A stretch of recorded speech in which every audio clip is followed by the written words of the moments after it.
हैं कि आप लोग जरा चरित्र का ख्याल रखा करो, तो उन लोग क्या दलीलें देते हैं, महाराज जी ये तो पुरानी बातें हैं।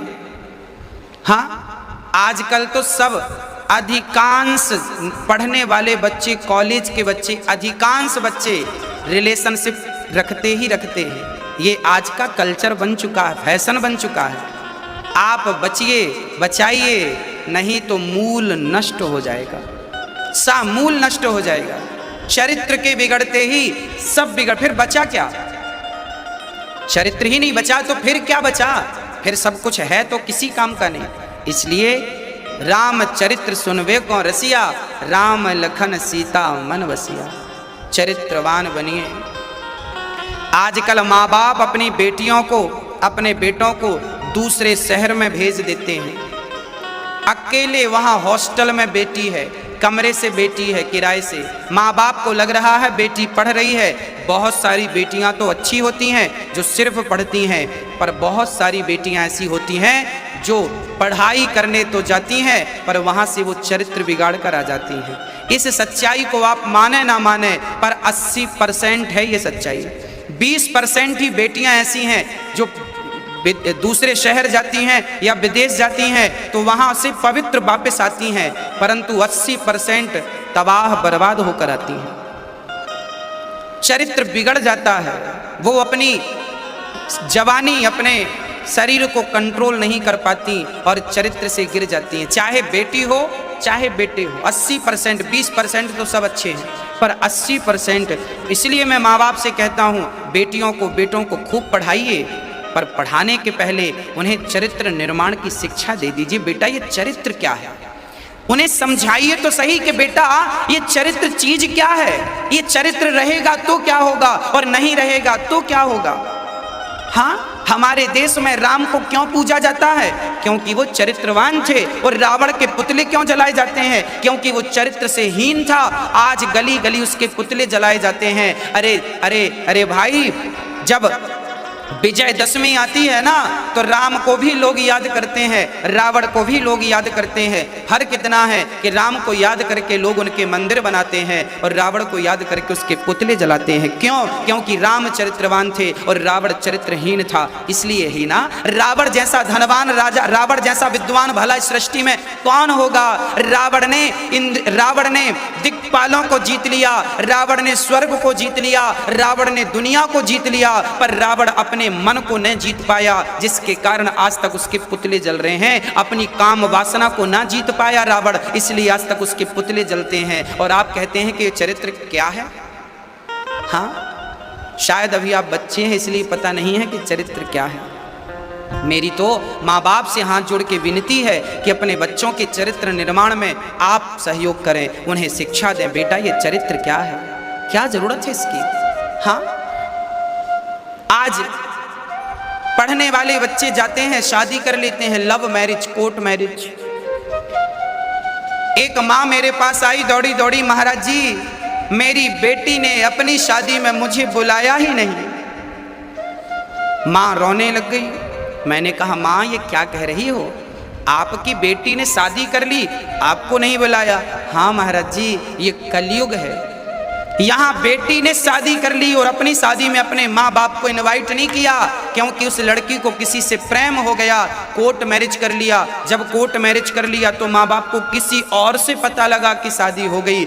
बताओ तो सही, आपका फ्रेंड, आपकी सहेली यदि अपने जन्मदिन में आपको ना बुलाए ना तो आपको बुरा लग जाता है। आपका फ्रेंड, आपकी सहेली अपने शादी में ना बुलाए तो आपको बुरा लग जाता है। और सोचो कि जो बेटी और जो बेटे अपनी शादी कर लेते हैं और अपने ही माँ बाप को शादी में नहीं बुलाते, उन माँ बाप पर क्या गुजरती होगी, कितना दर्द होता होगा जब माँ बाप की आज्ञा का उल्लंघन करते हैं बच्चे। कई बार बच्चे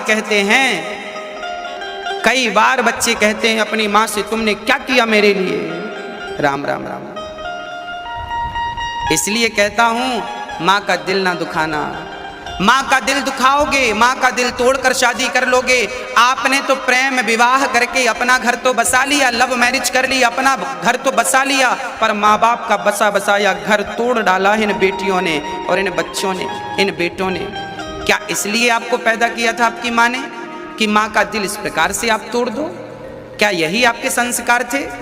प्रिय भक्तों, कोई ऐसी हरकत ना करना मेरे बच्चे कि आपके माँ बाप को शर्मिंदगी महसूस हो, सिर झुकाकर जीना पड़े। जिस गली से आपकी माँ गुजरती है, लोग कहते हैं फलाने की बेटी, इसकी बेटी भाग गई।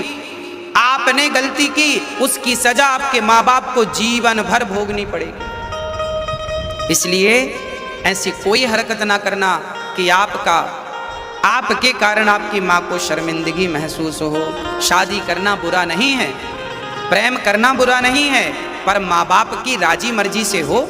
यदि आपको कोई लड़का पसंद है तो अच्छी बात है, अपनी माँ से कहो, अपने पिता से कहो। पिता कहें कि हाँ ठीक है, तुमने जिसे पसंद किया है वो बढ़िया है, तो फिर माँ बाप की मर्जी से शादी हो जाए। और यदि माँ बाप कहें कि बेटी ये पसंद तेरी है, पर हम सभी को लग रहा है कि इसका बैकग्राउंड अच्छा नहीं है, क्योंकि माँ बाप आप तो प्रेजेंट को देखते हैं, जबकि माँ बाप की जो दृष्टि है वो दूर दृष्टि है, वो फ्यूचर कल को देखकर समझते हैं हर चीज़। आप कितने भी पढ़ लिख जाएं, पर माँ बाप जैसी दूरदृष्टि आपकी नहीं हो सकती। कहते हैं कंबल जितना गीला होता है उतना ही उसका वजन बढ़ता है। ऐसे जिंदगी जितने अनुभव से गुजरती जाती है ना, आपकी एज, आपकी उम्र जितनी होती जाती है, आपकी समझदारी उतनी समय पर बढ़ती है। जल्दी 20 साल की लड़की और 20 साल का लड़का इतना समझदार नहीं होता कि वो अपनी गृहस्थी कैसे चलाना है ये समझ सके। हाँ, थोड़ी आपकी उम्र होगी जब आप, हाँ कहते हैं ना सीधे रास्ते में गाड़ी चलाना तो सरल है, पर टेढ़े मेढ़े रास्ते पे गाड़ी चलाना थोड़ा सा कठिन है ट्रैफिक में। तो ये जो माँ बाप हैं ना आपके, ये ट्रैफिक से निकल चुके हैं, इसलिए उन्हें अनुभव है कि हमारी बेटी कहाँ सुखी रहेगी और कहाँ सुखी नहीं। आगे तो फिर विधाता की मर्जी है, पर हर माँ बाप तो यही चाहते हैं ना कि मेरी बेटी खुश रहे। तो इसलिए आपकी पसंद का कोई लड़का हो तो अपने माँ बाप को कहो, आपकी पसंद की कोई लड़की है तो माँ बाप से कहो, और माँ बाप की राजी मर्जी से यदि दोनों विवाह करें तो बहुत अच्छा होगा। हाँ, इसलिए शादी विवाह 1-2 दिन में ही शादी विवाह के कार्यक्रम पूरे हो जाते हैं, पर जीवन भर का कहना रह जाता है। इसलिए समझदार बनो और अपने जीवन को आगे ले जाओ।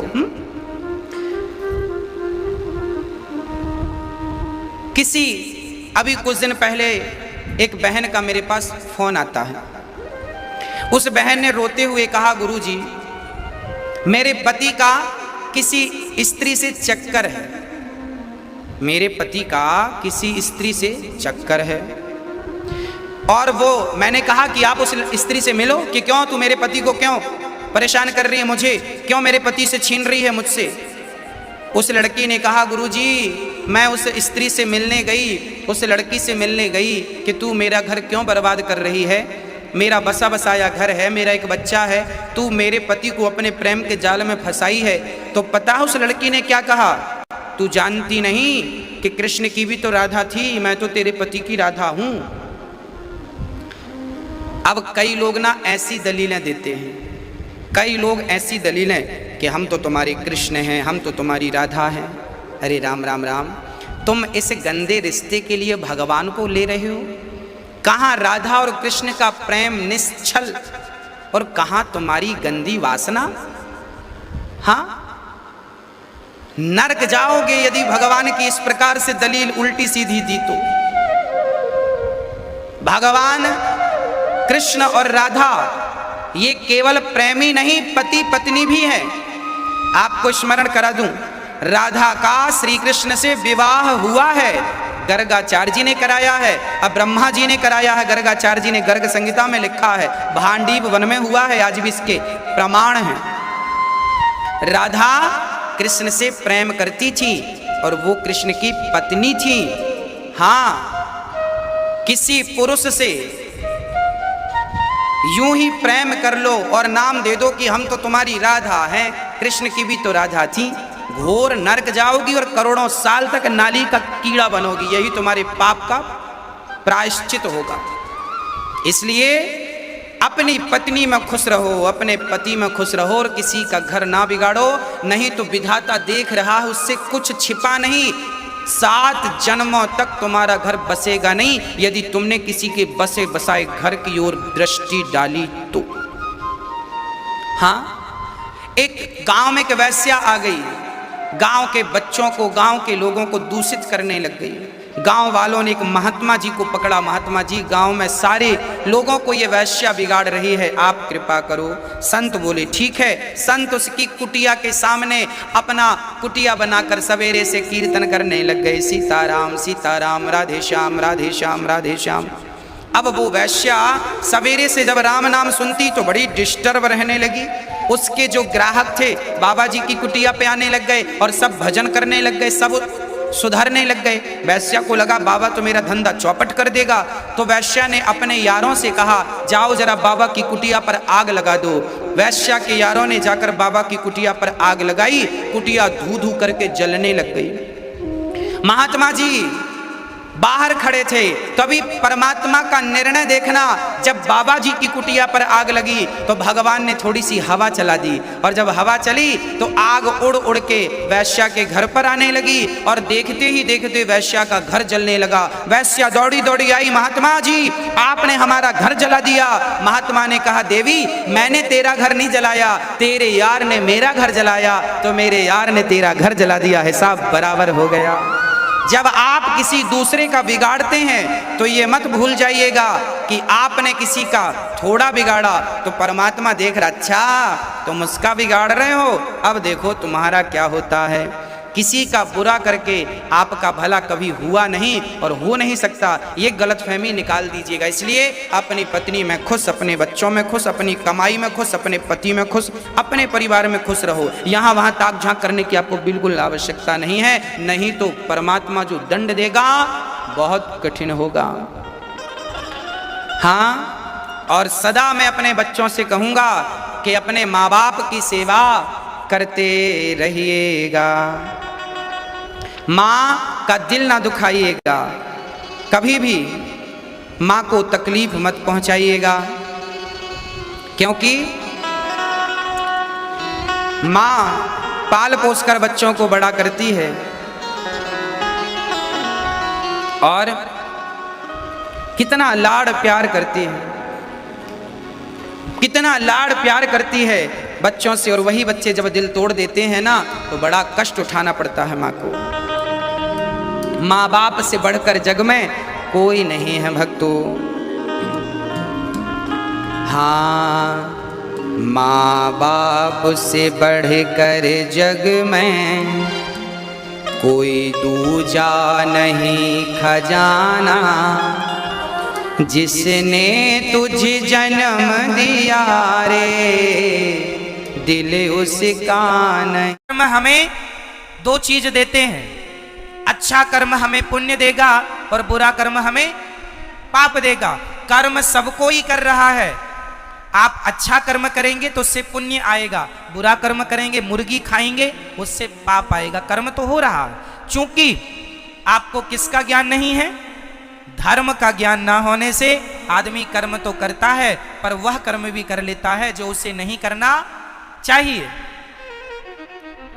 जो नहीं करना वह भी करता है। इसलिए मेरी प्रार्थना है सदा वही कर्म करना चाहिए जो कर्म करने योग्य है, पर कर्म को पहले धर्म की कसौटी में कस लेना चाहिए कि ये कर्म ठीक है या नहीं है, करने योग्य है या नहीं।